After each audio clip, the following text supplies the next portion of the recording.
In the headlines, Northern Group tells Governor Wike that zoning cannot stop Northern candidates from winning PDP ticket.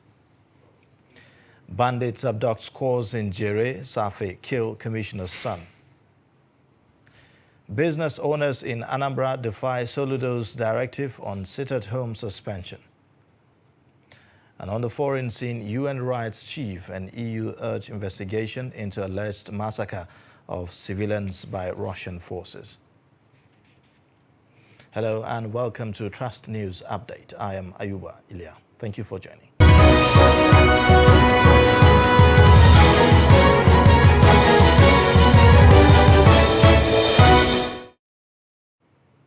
The details now. The coalition of northern groups has called on the governor of Rivers State, Nyesom Wike, to shun any attempt to stop northern presidential aspirants from obtaining the ticket of the People's Democratic Party or any other political party using the zoning arrangement as an excuse.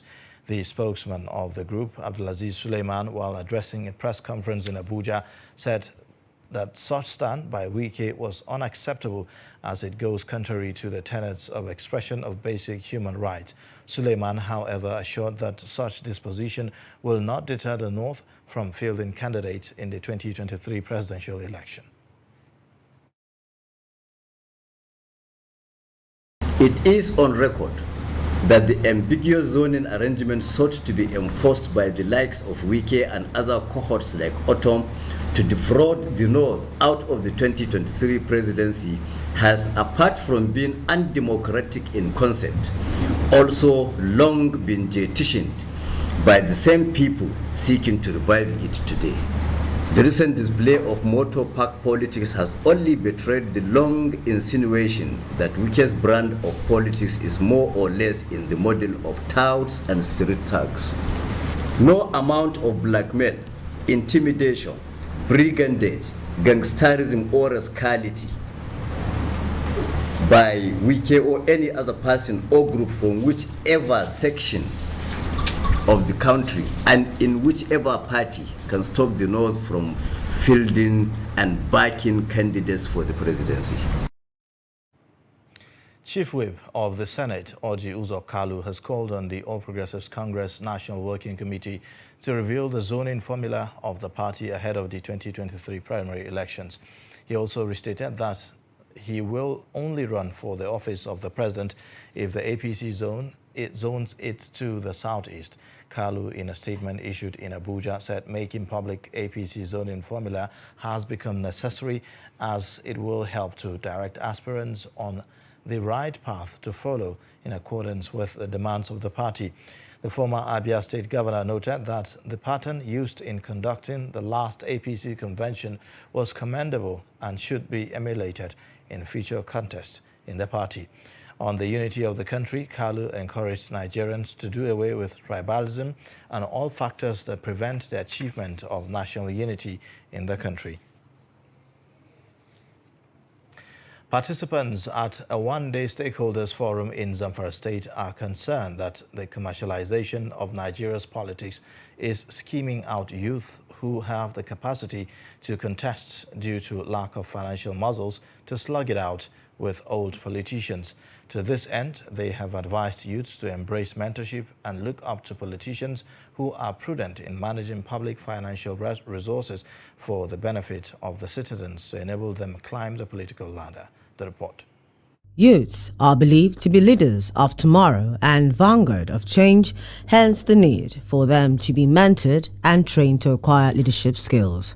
This was the premise upon which this one-day stakeholders forum by Democracy Driver Network on inspiring the youth to aspire for elective positions in the country was put together. Chairman, Organizing Committee Abubakar Siddiq said the Stakeholders Forum was aimed at bringing stakeholders together to brainstorm how to devise strategies that will help youth, especially those aspiring to contest for elective offices, to draw inspiration from good politicians. The guest speaker, Dr. Abubakar Kabiru, highlighted the need for Nigerian youths to emulate politicians who are humble, prudent, visionary and have integrity to make positive change in the country. Inspiring youth. What is the meaning of this inspiration? Now, what inspiration is a youth likely to drive from somebody who is a politician or who is a mentor in a particular calling, professional calling, whether it is academia, whether it is a medical profession, legal profession, or whatever. Wherever somebody is, provided that person is a youth or somebody who is younger, then he or she needs to have somebody to look up to. Some of the panelists share their experiences which they believe could help the youth in their quest to become politicians that will make a difference in the country. 5 years was cut down, making it 35 years for the governor. But I wonder still, I don't think there's anywhere within that bracket. Sorry, if there's any governor within that bracket of 35. So you will tend to ask yourself, what is therefore the problem again? That issue has been solved, but there are no successful politicians within that bracket. The one-day stakeholders forum drew participants from youth groups, civil society organizations, media, politicians, and the academia. On security matters, bandits have abducted 22 villagers following a raid on some houses at Ungwarmaji in Jere town along the Abuja-Kaduna highway. This is coming barely 24 hours after the Inspector General of Police, Usman Alkali Baba, visited the highway. A resident of Ungwarmaji, Shehu Bala, who confirmed the latest abduction, said the incident happened around 11 p.m. on Sunday. According to him, the bandits operated silently in the community for over an hour. He added that they only started shooting sporadically to scare people from coming after them after leaving the community. Bala, however, said one among the 22 kidnapped victims escaped from his abductors while being led into the bush. The police in Zamfara state have confirmed that 3 persons were killed by suspected terrorists, including the son of the State Commissioner for Internal Security and Home Affairs, DIG Maman Safi, retired in the headquarters of Safi local government area of the state. The police, in a statement by its public relations officer, Muhammad Shehu, said on 3rd April 2022 at about 8:30 p.m. while people were observing Ishai prayers in Safi town, suspected armed bandits on motorbikes came from eastern outskirts of Safi town, shooting sporadically. A joint police and other security operatives mobilized to the scene and engaged the assailants in a gun battle that forced them to retreat to the bush. It, however, said that 3 persons, including the son of the Commissioner for Internal Security and Home Affairs, retired DIG Maman Safi, were shot dead by the bandits while scampering for their lives. A statement explained that 3 others sustained gunshot wounds. The attack came hours after police tactical teams repelled another attack by bandits at western outskirts of Safi and restored normalcy. A policeman was said to have sustained injury during the encounter and was taken to Yeriman Bakura Specialist Hospital, Gusau, where he received treatment. The Commissioner of Police has directed the State Criminal Investigation Department, CID, to conduct discreet investigation with a view to unraveling the circumstances of the attacks. 12 members of the Irigwe ethnic group were reportedly killed while 19 cattle belonging to Fulani herders were on Saturday night shot dead in separate attacks in the villages of Bassa local government area of Plateau State. According to the National Publicity Secretary of Irigwe Development Association, Davidson Mallison, the attacks were launched in Kando, Zarek and Ritivo villages of Bassa local government area when members of the group were observing the annual cultural festival. He accused the Fulani of being responsible for the attack. The State Secretary of Gang Allah Fulani Development Association, Ibrahim Gidado Umar, however, debunked their allegation, adding that the group should not have concluded on who attacked them when investigations on the matter were ongoing.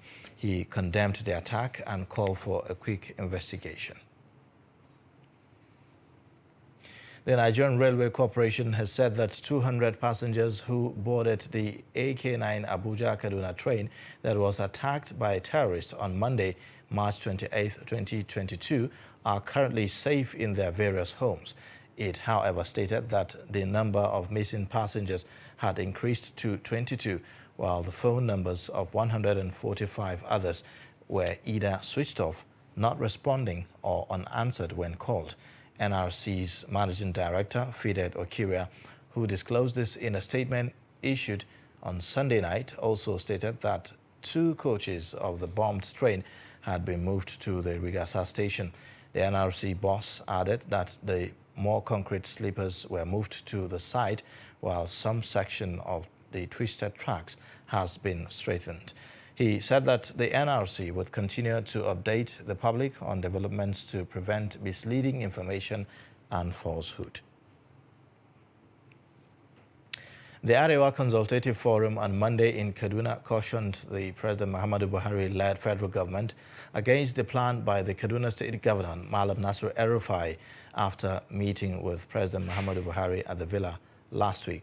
He said that if the federal government failed to address the insecurity problem, governors may bring in foreign mercenaries to end terrorism. However, ACF Secretary General Malam Murtala Aliyu in Kaduna on Monday, in a statement, kicked against such a plan. According to him, the governors and citizens must avoid any fire brigade approach on any pressing issue bedeviling the country. The ACF argued that rather the authorities should consider the possibility of utilizing volunteers such as ex-servicemen and women, the civilian task force, hunters, and whatever is available to make every inch of Nigeria habitable and peaceful. Sunday Ige, an ex-policeman who was retrenched by the Nigerian police force after a ghastly accident rendered him bedridden, has sent out a passionate appeal for assistance from the government and police authorities over the Federal Ministry of Housing's plan to evict him from his apartment. Ige, a native of Idwani in the Oshe local government area of Ondo State, was involved in an accident in Lagos State in 2001 while on special duty as a mobile police officer. He suffered a spinal cord injury and had one of his legs amputated due to the accident. The 57-year-old explained that he was relieved of his duty as a corporal in the Nigerian police force in 2006, adding that he was paid $225,000 in gratuity as a result of his retrenchment due to the accident. He added that he was unable to walk or raise money to pay for the house after spending several millions on his health as a result of the injury while on duty.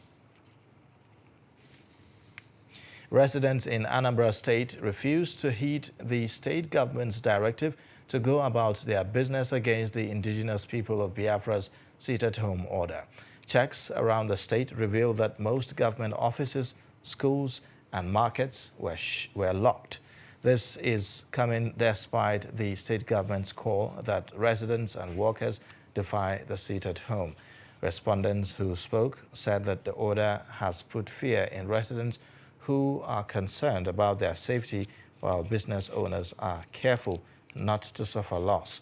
Meanwhile, the police is yet to address the issue of an attack on 2 road safety officials in the state by unknown gunmen. If they say today, they will eat today. So it will affect them. Just come out today so that you don't have anything to do at home. So that makes us to come out. For the affected, for those that pushing barrel, all these people know they don't have things to do to affect them. On normal, there's a normal thing. It's a normal thing for people who are from Igbo people. It's a normal thing to them because our brother, they still hold our brother. Educational aspect of it. Then students before always come out in unison to go to school. Now they sit at home now. Some parents have stopped their children from going to school just because of this sit-at-home stuff.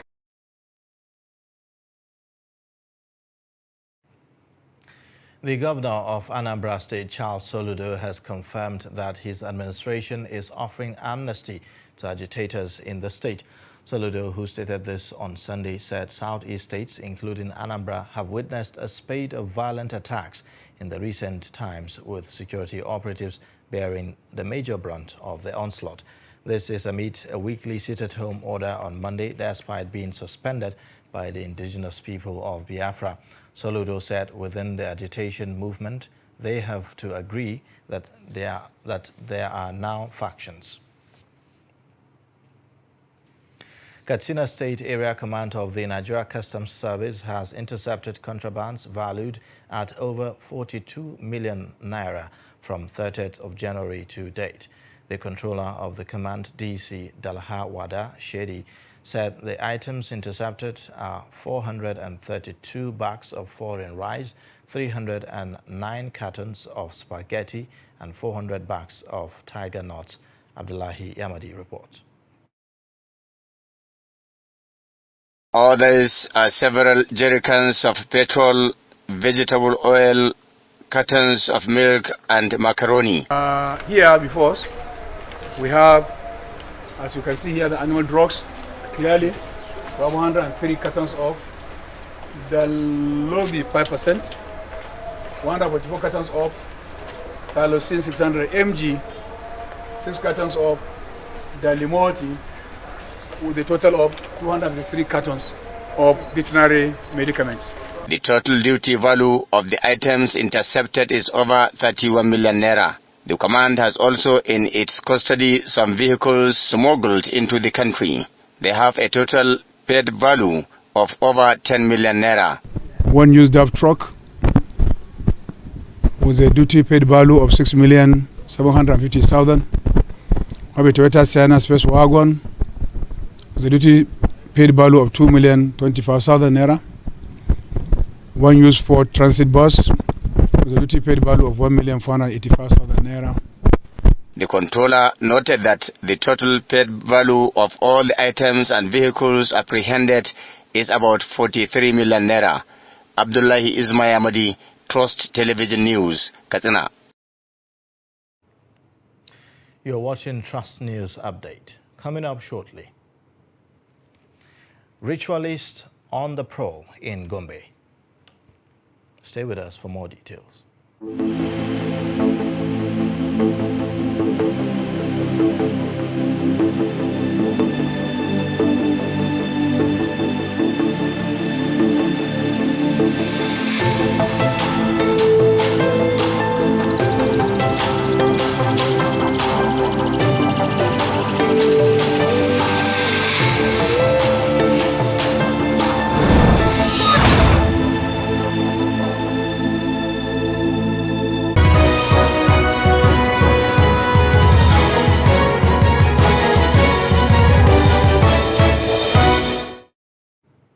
Thanks for staying. You're watching Trust News Update.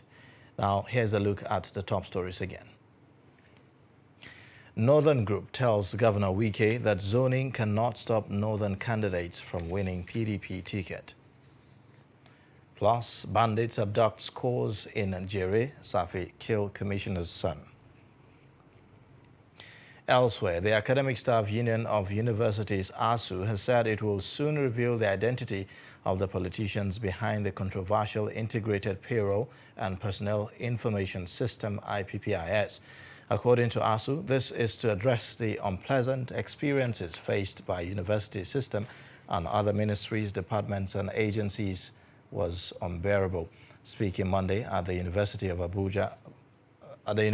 Jos, Plateau State, ASU Zonal Coordinator, Bauchi Zone, Professor Lawan Abubakar, said that they have been on strike since 15th February 2022, adding that 1 out of the 7 demands of the union is impressing on the federal government to address is the deployment of university transparency and accountability solution to replace the integrated payroll and personnel information system for personnel payments and management in the university system.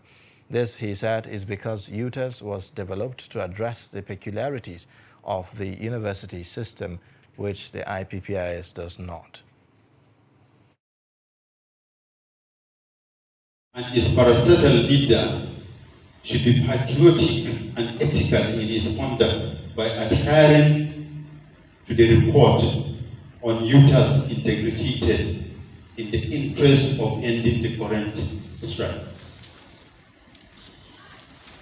You will wonder, or people have been asking questions whether IPPIS has gone through this kind of integrity test.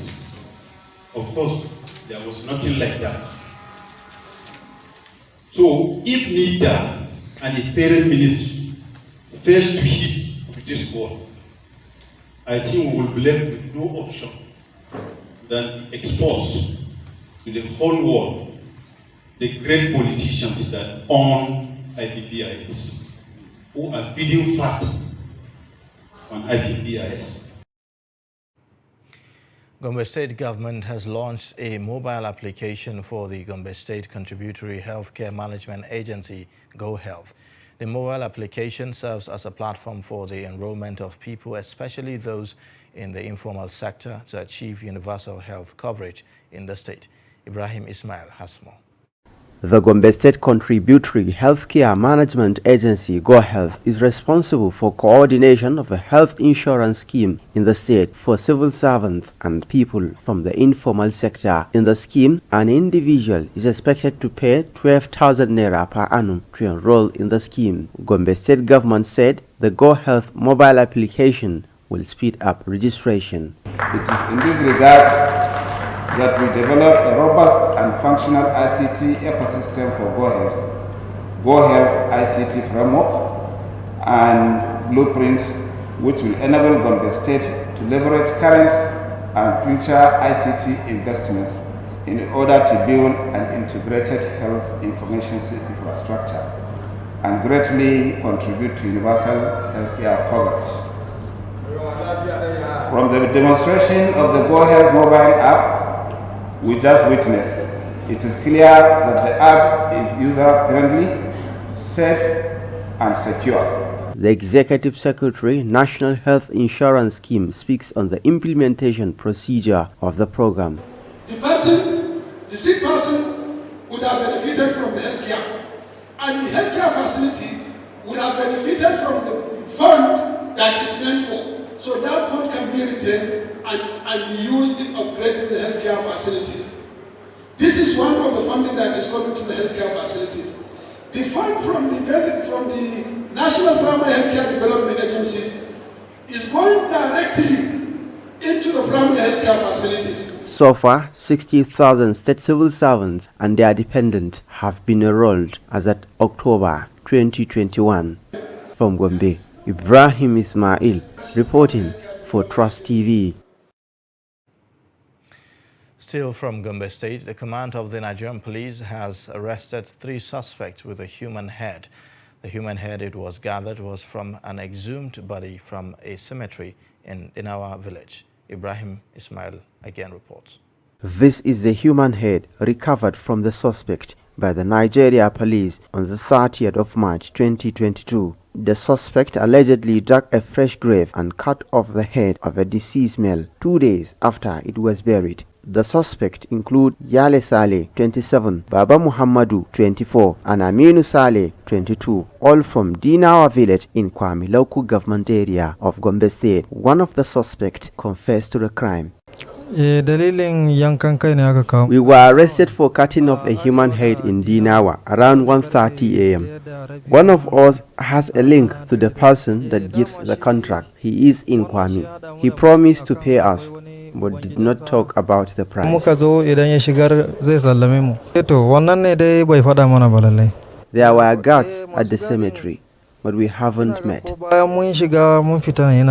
The Commissioner of Police, Gombe State, said the suspect will be charged to court. The suspect have equally went to the same graveyard and cut another woman's head by name yet unknown and the same village. Effort is on to receive or to recover the other woman's head where they recovered. The police also paraded other suspects in connection with culpable homicide, criminal conspiracy and rape, among others. From Gombe, Ibrahim Ismail reporting for Trust TV.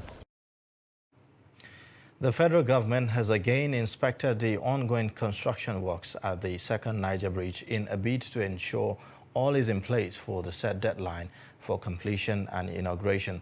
This time, the Minister of Finance, Zainab Ahmed, accompanied by the Managing Director of the Nigeria Sovereign Investment Authority, Uche Oji, and other government officials inspected the Obosi interchange axis of the bridge.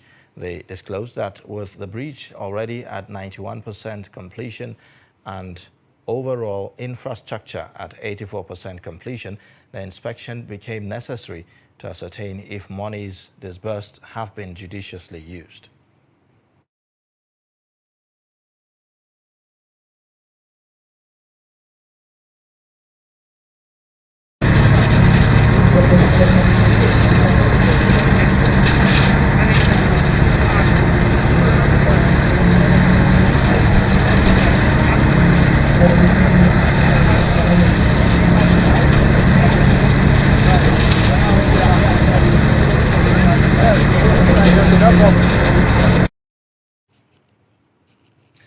And away from Nigeria, Human Rights Watch has confirmed multiple cases of extrajudicial killing in Ukraine carried out by Russian forces, with at least one occurring in the town of Bucha. Human Rights Watch Advocacy Director for Europe and Central Asia, Philippe Dam, said investigations into claims of mass killings in Bucha are ongoing, adding that reports indicate there are also cases of civilian rapes. Ukrainian President Volodymyr Zelensky on Monday visited the town of Bucha outside the capital, Kyiv, following reports of civilian deaths in the area previously occupied by the Russian forces. Zelensky said that the war crimes will be recognized by the world as genocide worldwide.